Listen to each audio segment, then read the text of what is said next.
as 2010 comes to an end, it's time to do the best of 2010. Sarah Hutton is here from Village Books in Fairhaven, and you were so excited to come in today because you have the best of kids' books, in your opinion, right? In my opinion. Okay, a very 2010. opinionated list. Well, but these are going to be good books, right? I think so. Starting with Spork. Spork, of course, the Spork.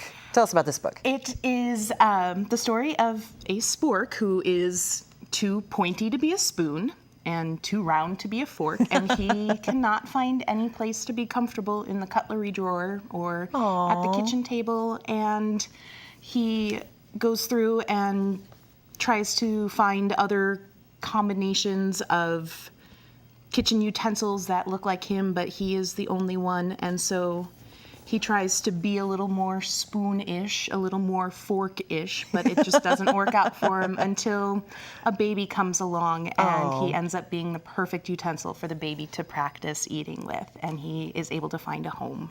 Sense of identity type of book, right? And ages for this? About 4 and up, I would say, for that one. Very cute. And again, great artwork in that, too. Yes. All right, the rabbit problem. What's the problem? Well, it's more of a mathematical problem than Ooh, math. anything. You say math. I do, and it's a very early exposure to the Fibonacci sequence, which is the ratio that you can find in how rabbits procreate. You're losing me. And the spirals of seeds in a sunflower head.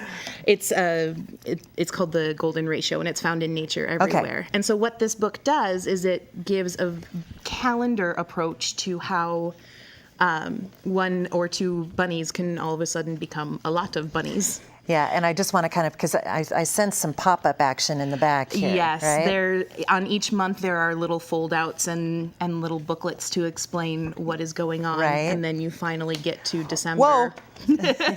and there's a bunny explosion. A bunny explosion. Wow, okay. All right, and ages for this one? I would say probably about 7 and up for them to really get any of the larger concepts going on there, but a younger kid could enjoy the art just fine. Okay, great. Next? Knuffle Bunny is Mo Willems' series. This is the 3rd in the series, and Trixie is the little girl here, and Knuffle Bunny is her very good friend, and they are traveling to go see her grandparents in Holland, and on the plane she ends up losing Knuffle Bunny. No. And grandparents try and buy her another stuffed animal to take the place, and it's not the same, and food doesn't taste as good, and she doesn't sleep as well, and finally they are able to get Knuffle Bunny back. And as they're flying back on the plane, there's a young child sitting behind them who is very distraught, and she ends up giving Knuffle Bunny to the young kid. I know, I get a little teary. I'm verklempt. Yes, I know. That's a great story about giving. And Yes. and ages for this one. I would say probably about 6 and up. Oh, And the it's- art is interesting, how they interact with the real photos and the, cartoonish. And he takes these pictures, Mo Willems takes these black and white pictures and then overlays his drawing on top of them to tell the full story. That's great. So it's a very distinctive style. And you can see Trixie thinking. Great. So it's a very beautiful book. So we get into more young readers here. Yes, this is definitely 2 young adult books. And I was realizing as I was packing them up to take them over here, they both are about music, and they are both set in Washington State, oddly enough. It didn't even occur to me until this morning. The first one is Harmonic Feedback, and that's by Tara Kelly. And she actually used to live in Bellingham, and this book is set in Bellingham. And this young girl, Drea, moves to Bellingham with her mother and does not really fit in a lot of places, but she loves music and finds 2 other people who do as well.